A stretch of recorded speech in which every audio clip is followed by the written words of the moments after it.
Hello, welcome to the Learn English Lab. Today's podcast, English Listening Practice Podcast, topic name is Storytelling Techniques in English Literature. And welcome. Yes, today we're really digging deep, aren't we? Think of this as an excavation of literary craft. Exactly, not just reading the stories, but looking under the hood, so to speak. Right. We're tracing the deliberate tools, the specific techniques.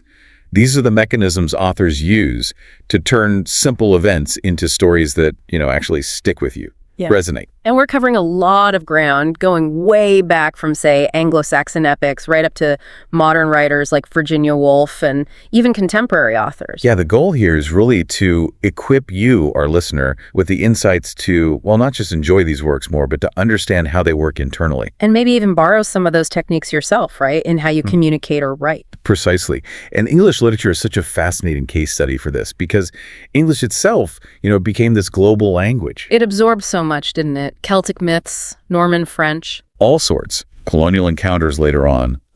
It created this incredibly rich, dynamic mix, a sort of tapestry of innovation. Which means the storytelling tools themselves just kept evolving, adapting. Absolutely. You can see this amazing progression from something like the very functional, repetitive alliteration in Beowulf, which you needed for memory back then. Right, in an oral culture. Exactly.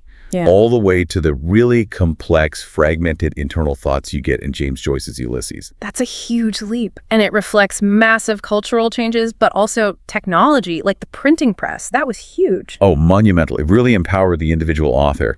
But the key thing, and we really need to stress this, is that great storytelling isn't about just following rules. No, it's about impact. It's about resonance. Using these techniques, these tools, to make the reader feel something, empathy, surprise, gain some kind of insight into being human. Okay, so let's start at the very beginning. Where does this craft actually come from? Well, if you go back far enough, it predates writing entirely. Storytelling is ancient, fundamentally about passing on wisdom, right? Mm-hmm. Before scripts, we had visuals. Like cave paintings. Exactly. Think Chauvet Cave in France, we're talking 36,000 years ago. These weren't just pictures. They were complex visual records. Ways of teaching survival, maybe warning about dangers, recording a successful hunt. Early communication tech, basically. In a sense, yes. Then fast forward to, say, 3000 BC, you get Egyptian hieroglyphics. That's a crucial step because they start combining pictures and sounds. So moving towards symbolic representation. Right, used for their religious stories, their ceremonies. It's a direct line from pure pictures to the kind of symbolic systems that eventually form the basis of English prose. So when does something we'd recognize as English storytelling emerge? That really starts taking shape in the Anglo-Saxon period, roughly 5th to 11th centuries. This is the age of the oral tradition. The bards, the scups. Yes, exactly. They were the keepers of history, the entertainers, reciting these vast epics like Beowulf, which we date to around 1000 CE. And the techniques they used back then were all about performance, weren't they? Memory, rhythm. Absolutely functional, designed to help them remember huge amounts of text and keep an audience engaged. You see that really heavy use of alliteration. Those hard, punchy sounds. Yeah, very percussive. And those amazing compound metaphors, the kennings. Right, like whale road for the sea or bone house for the body. Clever, but also practical. Mnemonic devices helping lock the phrases in memory. And the rhythm was key too, right? The caesura. The caesura, yeah. That strong pause, usually in the middle of the line. It wasn't random. It created a specific musicality. It gave the scop a beat to breathe, and it gave the audience a moment to absorb the weight of the story, the heroic deeds. Forces you to slow down, reflect. It does. Now, that whole rhythmic style gets a massive shakeup after 1066. The Norman conquest. Right. Suddenly you have French language, French courtly traditions pouring into what becomes Middle English. This is the big medieval shift. And that's where Chaucer comes in. Indeed. This mix of cultures, languages, it fuels the kind of innovation we see in Geoffrey Chaucer's Canterbury Tales late in the 14th century. He moves away from that old heroic verse. Towards something more like natural speech. Yes, he pioneers iambic pentameter, which is closer to how people actually spoke, and he uses real vernacular dialogue. But technically, his biggest innovation is probably the framed tale. The story within a story structure. Exactly. You got the main frame, the pilgrimage, but within that, all these different characters from various walks of life get to tell their own stories. The miller, the knight, The Wife of Bath. A whole cross-section. It really democratized storytelling, showing lots of different perspectives at once. And then things really take off with the Renaissance, 16th, 17th centuries. Explode is probably the right word. Mm. And the fuel for that explosion, the printing press. It reached England around 1476. Game changer. Suddenly, text is widely available. Totally. It gave authors this incredible new platform. And the master of that new platform, well, it has to be Shakespeare. His genius wasn't just plots, though. It was specific techniques. Oh, absolutely. Things like dramatic irony, where we, the audience, know something the characters don't. Think Romeo and Juliet. We know their fate from the start. Creates that sense of dread. Exactly. And the soliloquy, that chance for deep introspection, hearing the character's inner thoughts directly. Plus, he perfected blank verse. Unrhymed iambic pentameter. Sounds natural, but still elevated. Right. Let's just pause on one thing. His use of rhetoric within the drama. Yeah. Take Hamlet's to be or not to be speech. Oh.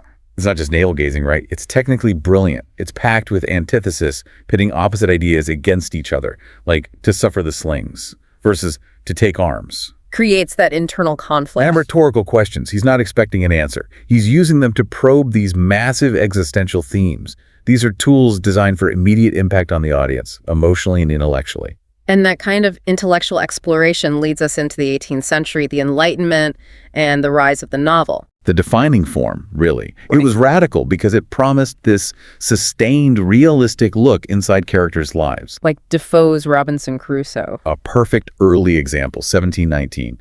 Defoe used techniques like journal entries, letters, epistolary elements to make it feel incredibly authentic. Like you're reading a real person's account. Exactly. It grounds the extraordinary story of being shipwrecked in this very believable subjective experience. And others push that epistolary form further. Samuel Richardson, definitely.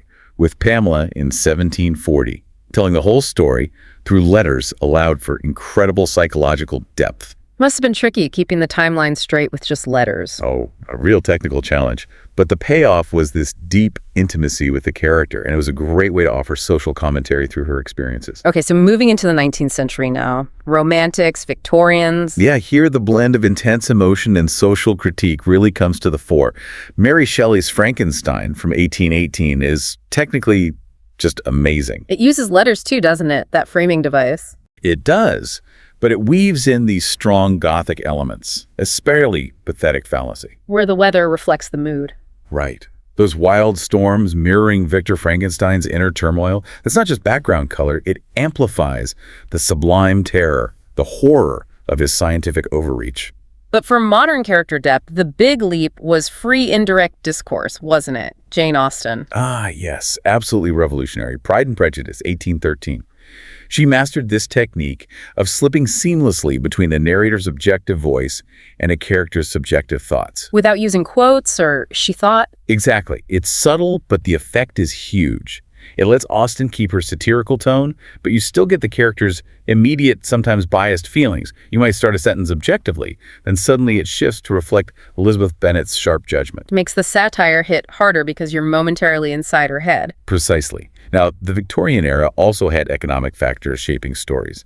Serialization was massive. Publishing novels in parts and magazines. Yeah, monthly or weekly. And that drove the need for suspense. Dickens was the absolute master. Pickwick Papers, A Tale of Two Cities. Cliffhangers. Got to keep people buying the next issue. Exactly. And each installment on a knife edge. And we also see techniques like using multiple perspectives to build suspense and dread, especially in genres like horror or mystery. Like Dracula. Perfect example. Bram Stoker, 1897.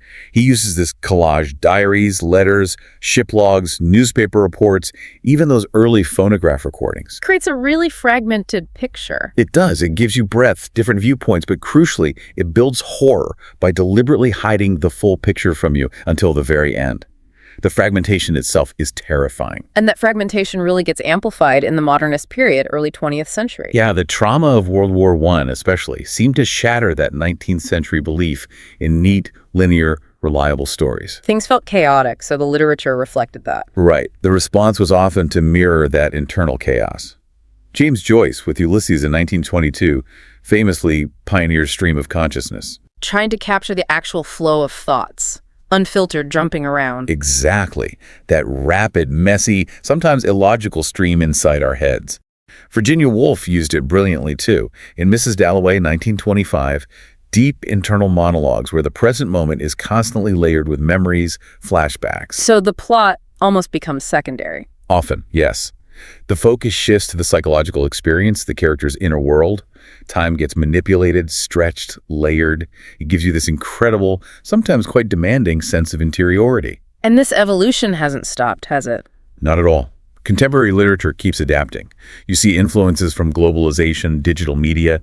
Zadie Smith, for instance, uses multiple distinct narrative voices, polyphony, and white teeth. To capture that multicultural experience. Exactly. It shows how these tools, even ones inherited from Shakespeare or Joyce, are still alive, still being adapted to reflect our complex, globalized world. Okay, that's a fantastic historical sweep. Let's shift gears now and break down the absolute core components. You mentioned tools, techniques, but underpinning all of that are some fundamental elements, right? The pillars of any story. That's right. We can think of 5 key pillars that really hold up any narrative, whether it's an ancient epic or a modern novel. They are plot, character, setting, point of view, or POV and theme. And they all work together, like you can't just focus on one. Exactly. They're like interlocking gears. Neglect one, and the whole story can feel weak or fall apart. Let's start with plot. The sequence of events, what happens? Basically, yes, the arrangement of events. Often, clarity comes from a straightforward chronological plot. A leads to B leads to C. But nonlinear can be powerful too. Hugely powerful. Using flashbacks or flash forwards can add so much depth, mystery. It forces you, the reader, to actively piece together why things are happening. Can you give an example of a plot that's deliberately nonlinear or maybe spirals? Well, think about F. Scott Fitzgerald's The Great Gatsby. The plot doesn't just move forward. It kind of circles around Gatsby's past, his obsessive dream. It builds through these lavish parties, but ultimately spirals down into tragedy. The structure itself mirrors the flawed nature of his dream. Got it. Okay, second pillar, character. The souls of the story, you could say. We connect with characters. Development happens through what they do, what they say, their internal thoughts, and how their past influences them. And they need flaws, right? Perfect characters are boring. Absolutely crucial. Flaws make them relatable. Hamlet's indecision, for example, is frustrating, but also deeply human. And conflict often comes from antagonists. Think of Iago and Othello. His manipulation drives the entire tragedy. Okay, plot, character. Next is setting. Often underestimated. Setting isn't just the backdrop, the where and when. It actively shapes the mood. It influences the character's choices. Sometimes it even acts like a character itself. Like the moors in Wuthering Heights. Perfect example. Emily Bronte's wild, desolate moors aren't just scenery. They reflect and intensify the fierce, untamed passions of Heathcliff and Catherine. The harshness of the land mirrors the harshness in their souls. Makes sense. Pillar number 4, point of view, POV. This is a huge technical decision for the author. Who tells the story and how much do they know? Okay. This determines everything you, the reader, get to see and what remains hidden. So first person, like Catcher in the Rye, Holden Caulfield. Right. First person gives you incredible intimacy. You're right there inside Holden's head, hearing his thoughts directly. But the big caveat is potential unreliability. You only get their side of the story, which might be biased or incomplete. Exactly. Which, as you said earlier, could be fascinating in itself. It makes you question things. Compare that to, say, third-person omniscient. Where the narrator knows everything. Thoughts of all characters. Yes, like George Eliot in Middlemarch. This gives the author enormous scope for social commentary, for judging characters, for showing the big picture. But you might lose some of that intense personal connection. Trade-offs.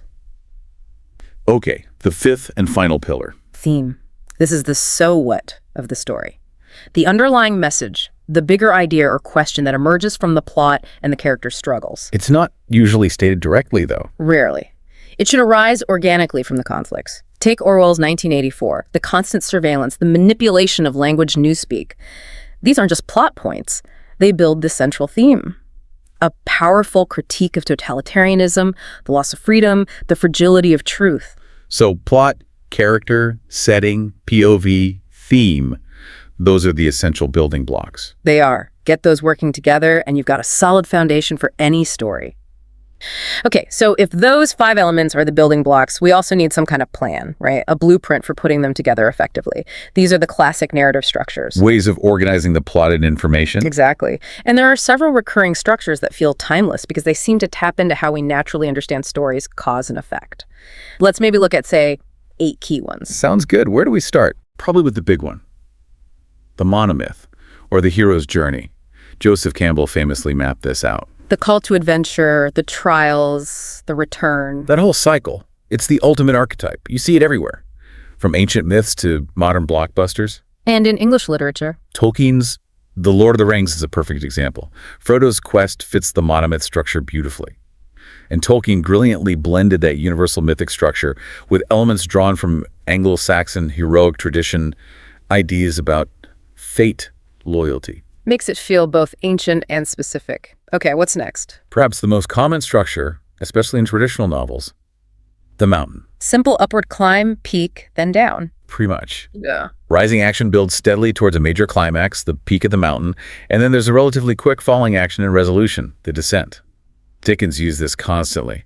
Think of Great Expectations. Pip's journey, his rise in fortune. Builds and builds, making the eventual revelations and his fall from grace at the climax even more impactful. It's a very satisfying structure for showing gradual change and sudden crisis. Okay, mountain. What else? Nested loops.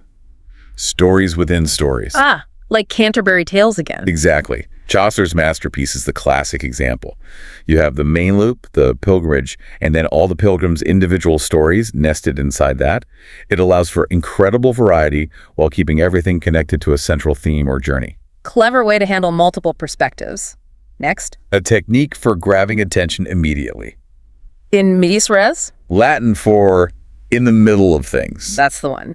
You drop the reader right into the action, often at a point of crisis or high drama, and then you fill in the backstory later, maybe through flashbacks.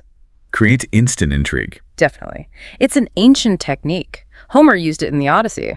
In English literature, John Milton famously used it for Paradise Lost. He doesn't start with Adam and Eve in the garden. No. He starts with Satan already fallen, rallying his troops in hell. Talk about a dramatic opening. It hooks you immediately with cosmic conflict. Powerful. Okay, structure number 5. Converging ideas. This is where you have several seemingly separate storylines or threads, different characters, different places. And they all start coming together. Right. They gradually converge, often leading to a single major revelation or climax where all the pieces click into place. This is the absolute backbone of detective fiction. Sherlock Holmes, gathering clues from different places. Exactly. And you see it in modern thrillers too. Dan Brown's The Da Vinci Code is built on this. Lots of separate historical threads, symbols, locations, all converging on that one big secret. Keeps you guessing how it all connects. What about shorter stories? For short fiction, the false start is a brilliant, if sneaky, structure. Sounds like you trick the reader. Essentially, yes. You set up a situation that seems completely normal, maybe even predictable, lull the reader into a sense of security. And then pull the rug out. Exactly. A sudden twist that completely reframes everything that came before. Saki's short story, The Open Window, is a masterclass in this. It's chilling because you're led down a completely false path. Okay, that's clever. 2 more. Spark lines. This structure works by creating a stark contrast between what is the current reality, often a flawed or undesirable one, and what could be a vision of a better future, or sometimes a warning of a worse one. Creates tension between the real and the ideal. Precisely. It's often used in speeches, but in literature, it's the engine-driving dystopian novels. Think Aldous Huxley's Brave New World. Contrasting the controlled society with what? With the messy human past, represented by the savage. The structure constantly juxtaposes the sterile present, what is, with the forbidden, passionate past, what could be, but is rejected, forcing you to evaluate the society's values. Right. And the last one. The petal structure. This is less about linear progression and more about exploring a central theme or subject from multiple angles. Like petals radiating from a central point. Exactly. You have a core idea or maybe a central character or location, and the narrative explores it through a series of connected vignettes or moments, rather than a single driving plotline. Virginia Woolf's To the Lighthouse is a great example. It orbits around the family, the house. Yes, exploring themes of time, loss, perception through these focused, intense moments connected to that central point, rather than a traditional A to B plot. Okay, so those are 8 powerful blueprints authors can use. And they often mix and match elements too. But understanding these core structures helps you see the underlying architecture of a story. Right, we have the pillars, we have the blueprints. Now let's look inside the author's actual toolkit. The specific devices they use to manipulate things like time, reader expectations. Yeah, the real hands-on craft. Let's start with how authors play with time and pace the story. One of the most fundamental is foreshadowing. Leaving little clues about what's coming. Subtle hints, yeah. Planting seeds early on that hint at future events, often doom or tragedy. We mentioned Romeo and Juliet's prologue calling them star-crossed lovers. That's foreshadowing on a massive scale. It sets up an expectation of tragedy. And the opposite, in a way, is the cliffhanger, stopping right at a tense moment. Exactly. Deliberately cutting off the action at a point of high suspense. We talk about Dickens using this for serialization. Modern thrillers do it constantly, often using short chapters ending on a question or a sudden reveal to keep you turning pages. Keeps the pace up. Definitely. And authors can directly jump around in time, too, using flashback or flash forward. Like Scrooge seeing his future. Perfect example. In A Christmas Carol, The Ghost of Christmas Yet to Come shows Scrooge that bleak flash forward of his lonely death. That vision is the absolute key to his transformation. It's a powerful motivator. And just generally controlling the pace, speeding things up, slowing them down. Crucial for managing the reader's emotional state. If an author wants excitement or panic, they'll often use shorter sentences, quick dialogue exchanges, maybe shorter chapters. Sequences. Right. Conversely, to build suspense, dread, or allow for deep reflection, they might use longer, more complex sentences, detailed descriptions, slowing the narrative pace right down. Think about Gothic novels building atmosphere. So pacing is really about controlling the reader's heartbeat, almost. That's a great way to put it. Now, besides time, authors are masters of misdirection. Leading the reader astray. Sometimes intentionally, yes. The classic example is the red herring. Planting false clues, like in mysteries. Exactly. Making you suspect the wrong person or follow a false trail. Conan Doyle was brilliant at this in Sherlock Holmes. In The Hound of the Baskervilles, you suspect practically everyone except the real culprit for most of the book. Keeps you guessing. What's the opposite of misdirection? Well, maybe the epiphany. That sudden moment of realization for a character. Ah, the light bulb moment. Sometimes, yeah. James Joyce used the term for those moments when a character suddenly sees through an illusion, understands a harsh truth about themselves or their situation. It's often quite profound, even painful. And what about getting the reader hooked right from the start? That's the narrative hook. Yeah. The opening lines or paragraph designed to grab your attention immediately, set the tone, introduce a compelling question or situation. Like that famous opening of Pride and Prejudice. It is a truth universally acknowledged. Perfect example. It's witty, ironic, and immediately introduces the novel's central preoccupation with marriage and social standing. It hooks you with its confidence and style. Okay, another powerful technique involving what the audience knows versus the characters.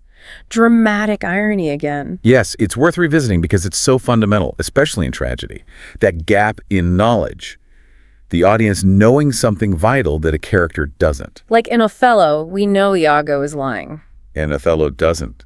Watching him being manipulated, knowing the devastating consequences that are coming because of his ignorance, it's agonizing. That's the power of dramatic irony. It creates suspense, pity, fear. Definitely. Okay, shifting towards style. Stream of consciousness came up earlier. Right. It's more than just showing thoughts. It's about immersing the reader completely in the character's mind, mimicking that continuous, often associative flow of perception, memory, sensation. Woolf's Mrs. Dalloway is a prime example. You experience London through Clarissa's senses and thoughts. Makes the external plot seem less important sometimes. It can, yes. The internal journey takes center stage. Now, for satire or making a moral point, authors might use anthropomorphism or personification. Giving human traits to animals or objects. Exactly. Orwell's Animal Farm is the classic case. Using pigs and horses to represent political figures and ideologies allows him to make a sharp, allegorical critique of the Russian Revolution. The animal framework makes the satire bite harder. It does. Other stylistic tools include things like hyperbole, deliberate exaggeration for effect. Mark Twain was a master of this, using outrageous exaggeration for humor and social commentary. And oxymorons, contradictory terms. Like deafening silence or bittersweet. Poets use them a lot to capture complex, contradictory emotions in a concise way. No, there's a famous principle, Chekhov's something. Chekhov's gun, or Chekhov's principle. The idea, famously, is if you say in the first chapter that there's a rifle hanging on the wall, in the second or third chapter, it absolutely must go off. Meaning everything included should be necessary? No wasted details? Essentially, yes. It's the ultimate argument for show, don't tell. Use specific, concrete details that rifle, a character's nervous stick, a specific object, and make sure those details do something. They should reveal character, advance plot, or create atmosphere. Don't just throw in details for decoration. Everything serves a purpose. Okay, one more. The MacGuffin. Ah, the MacGuffin. Hitchcock popularized the term. It's that object or goal that everyone in the story is chasing, the secret plans, the hidden treasure, the Ark of the Covenant. But the thing itself doesn't always matter that much. Often, no. Its real function is to motivate the characters, drive the plot forward, create conflict. Think of the One Ring in Lord of the Rings. Yes, it's powerful, but its main narrative job is to test Frodo, to drive the quest, to reveal the character of everyone who encounters it. The focus is on the character's reaction to the MacGuffin. So it's a plot engine, basically. A very effective one. It gives everyone a clear, understandable motivation, even if the object itself is somewhat arbitrary. Okay, let's zoom in now specifically on character, dialogue, and description.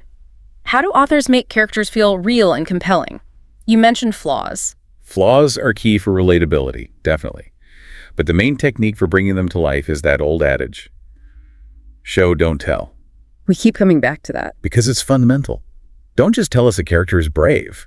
Show them performing a brave act, maybe even while feeling scared. In Disiliet, To Kill a Mockingbird, we see Scout's feistiness in her actions, getting into scraps, challenging norms. Harper Lee doesn't just state that she's a tomboy. Makes it much more convincing. What about their past, backstory? Essential, but it needs careful handling. You need to integrate backstory sparingly, organically, reveal past events or traumas only when they illuminate the character's present motivations or conflicts. Avoid the info dump. Please. Kazuo Ishiguro is brilliant at this. In The Remains of the Day, the butler Stephen's deep regrets about his past service and misconnections emerge gradually through subtle reflections triggered by present events. It feels natural, earned. And characters need to change, right? Yeah. Arcs. Growth, or at least change, is often central. Character arcs show this transformation. And a great way to highlight that growth is by using foils. Contrasting characters. Exactly. Characters with opposing traits who highlight each other's qualities. In Pride and Prejudice, Elizabeth Bennet's wit and initial prejudice are the perfect foil for Mr. Darcy's pride and social awkwardness. Their interactions force both of them to confront their flaws and grow. And how do we get inside their heads during crucial moments? The internal monologue, giving us direct access to a character's thoughts and feelings, especially during moments of difficult decision or moral crisis. Think of Jane Eyre wrestling with her conscience, weighing her principles against her desires. That internal struggle makes her incredibly real. Okay, shifting to description. How does an author paint a vivid picture? It's all about engaging the senses. Sensory detail is key. Don't just describe what something looks like. Bring in sounds, smells, textures, even tastes if relevant. Make the world feel tangible. Right. Edgar Allan Poe was a master of this. In The Mask of the Red Death, he doesn't just say the clock chimed. He describes its clear and loud and deep and exceedingly musical sound, but also its peculiar note and emphasis that makes the dancers stop, feel dread. You feel the clock's presence. Wow, yeah. And using comparisons. Metaphors. Imagery and metaphor are vital for making abstract ideas concrete and memorable. Shakespeare's All the World's a Stage. It instantly gives you a powerful, understandable framework for thinking about life and social roles. Good metaphors make complex ideas accessible. We also talked about pathetic fallacy, nature reflecting emotions. Yes, Thomas Hardy used that frequently. Those bleak, stormy landscapes in Tess of the D'Urbervilles aren't just background. They echo and amplify Tess's own despair and the sense of forces working against her. And sometimes authors just play with language itself, wordplay. Puns, clever combinations. Puns, newly coined words, portmanteaus. James Joyce, especially in Finnegan's Wake, pushed this to the extreme, creating this incredibly dense, challenging, but also uniquely expressive linguistic tapestry. Okay, finally in this section, dialogue. How do you make characters talk convincingly? It needs to sound natural, yes, but crucially, dialogue in fiction must always be purposeful. It has to do work, reveal character, advance the plot, create tension. Not just idle chit-chat. Generally, no. And one key technique is using subtext, what's not being said explicitly. The meaning between the lines. Exactly. Playwrights like Harold Pinter are famous for this. The pauses, the evasions, the unfinished sentences in his dialogue often communicate far more tension and unspoken feeling than the words themselves. And making dialogue sound authentic to the character. That's where dialect and idiolect come in. Using specific regional speech patterns, dialect, or an individual's unique way of speaking, idyllic. Mark Twain's Huckleberry Finn is a landmark here, capturing the varied vernaculars along the Mississippi River. It roots the characters and the story in a specific reality. Adds realism. And overall, there's the narrative voice, right? The style of the narration itself. Absolutely. Compare the witty, slightly detached, judgmental voice of Austen's omniscient narrator with the intensely personal, colloquial, maybe unreliable voice of Holden Caulfield in Catcher in the Rye.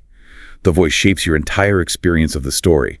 Good dialogue often involves some kind of conflict or tension, even in simple exchanges. All right, let's move towards the deeper layers, the themes, the symbolism, and how storytelling continues to evolve today.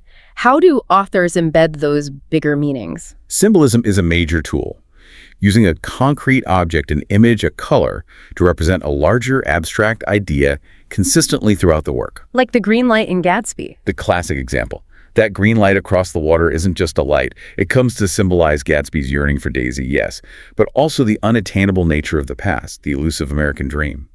It accumulates meaning. So symbols pack a lot of meaning into something small. They do. And when that symbolism is extended across the entire story, where pretty much everything represents something else, that's allegory. Like Animal Farm. Exactly. The whole barnyard setup is an extended metaphor for the Russian Revolution and its aftermath. The characters, the events, all stand for historical figures and political concepts. It's a way to make a complex political argument through a seemingly simple story. What about motifs? Are they different from symbols? Slightly.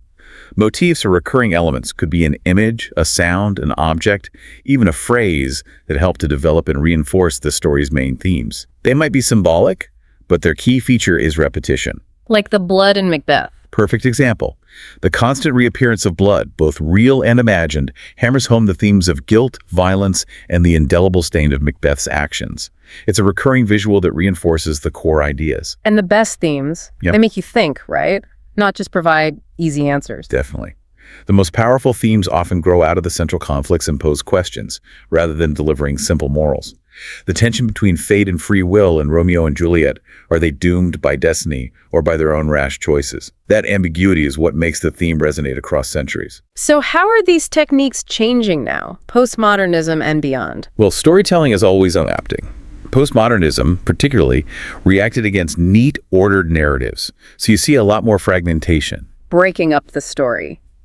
Jumbling timelines. Yes, creating narratives that feel more like puzzles. David Mitchell's Cloud Atlas is a great example, with its interconnected stories across different times and genres, and you also see metafiction. Where the story acknowledges it's a story, breaks the fourth wall. Exactly. Authors drawing attention to the artificiality of the narrative. It'll help Eno's incation. If on a winter's night, a traveler starts by directly addressing you, the reader, making the act of reading itself part of the story, it plays with our expectations of realism. And global influences are changing things too. Hugely. Magical realism, drawing inspiration from Latin American writers, has infused a lot of contemporary English literature. Think of Angela Carter's work, like The Bloody Chamber. Blending the realistic with the fantastic. Right. Using myth and fairy tale elements within a realistic setting to explore psychological depths, power dynamics, the nature of reality. It opens up new expressive possibilities. And the digital age must be having an impact. Absolutely. You have things like hypertext fiction online, where readers can choose different paths through the narrative, and the rise of the unreliable digital narrator characters whose stories are mediated through screens, social media, potentially distorted data that's becoming a really interesting area in modern sci-fi and thrillers. The question of what's real, who to trust, it's amplified. So the toolkit is constantly expanding. Always evolving. Okay, this has been an incredible journey through techniques and history. Let's bring it home now. For someone listening, maybe they want to write, maybe they just want to tell better stories in their job or life. What are the key practical takeaways they can apply? Right, distilling it down. I think we can offer maybe 7 core tips based on everything we've discussed. First, choose a central message or conflict. Know what your story is fundamentally about. Yes. What's at stake? What question are you exploring, or what change are you showing?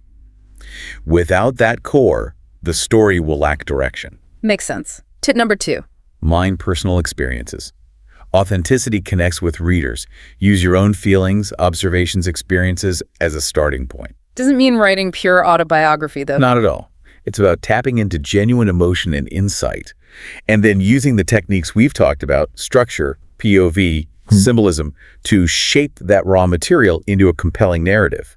Find the universal in your specific experience. Okay, 3. Structure. Clearly, have a plan. Know your basic blueprint, whether it's a mountain, nested loops, whatever fits your story. An outline helps. But be flexible. Oh, absolutely. Yeah. Sometimes the characters take over, or you discover a better direction partway through. The structure is a guide, not a cage. Allow for organic growth. Good advice. 4. Engage senses and emotions. Back to show, don't tell. Use vivid sensory details, sight, sound, smell, touch, to immerse your reader in the world. Don't just say someone is happy. Show their actions, their expression, the lightness in their step. Make the emotion tangible. 5. Revise for pacing. This is crucial, but often overlooked. Read your work aloud. Listen to the rhythm. Does it drag? Does it rush? Exactly. Are the sentences short and punchy during action scenes? Are they longer and more reflective during moments of introspection? Adjust sentence length, paragraph breaks, and chapter breaks to control the reader's emotional journey. Okay, number 6. Read widely and analyze. Don't just consume stories, dissect them. Pick apart your favorite books or films. Why do they work so well? What techniques are they using? Identify the structure, the POV choices, the symbols, the way dialogue reveals character. Ask how the author achieved that effect. You learn the craft by studying the masters. Like Toni Morrison's beloved, How Does She Handle Time and Trauma? Right. And the final tip, number 7. Experiment. Don't be afraid to play. Try out different structures or techniques in short pieces. Write a scene using a false start. Try capturing a memory using spark lines contrasting past and present. Write a dialogue relying purely on subtext. Practice the individual tools. Exactly. The more you experiment, the more comfortable and skilled you'll become with the full range of techniques. The toolkit is there. You just need to start using it. Hashtag HowTradeOutro. So we've really covered some ground today, haven't we? From those Anglo-Saxon bards using kennings to physically manage huge oral epics, right through to the complex multi-voice narratives we see today. It really is a living archive, isn't it? These storytelling techniques. It truly is an archive of human ingenuity, constantly adapting, from the stage to the revolutionary impact of print, and now navigating the digital age. These tools have always shaped how we understand ourselves and connect with each other. And stories last, don't they? Because they do challenge us or comfort us or just help us make sense of things. They connect us. That's why they endure. Okay, so here's a final thought, something for you to maybe chew on after this. We've talked about unreliable narrators, digital fragmentation, this sort of overload of information in modern life. So how do you think that fundamental human need we have for clarity, for resolution, for making sense of things in a story, how might that need be redefined or reshaped over the next 100 years? Will something like the Clear Hero's journey even hold the same power? That is a fascinating question. How does the craft adapt when the very nature of information and truth feels so unstable? Definitely something to ponder. Food for thought indeed. We hope this deep dive was valuable. Remember to like, share, and subscribe to this YouTube channel.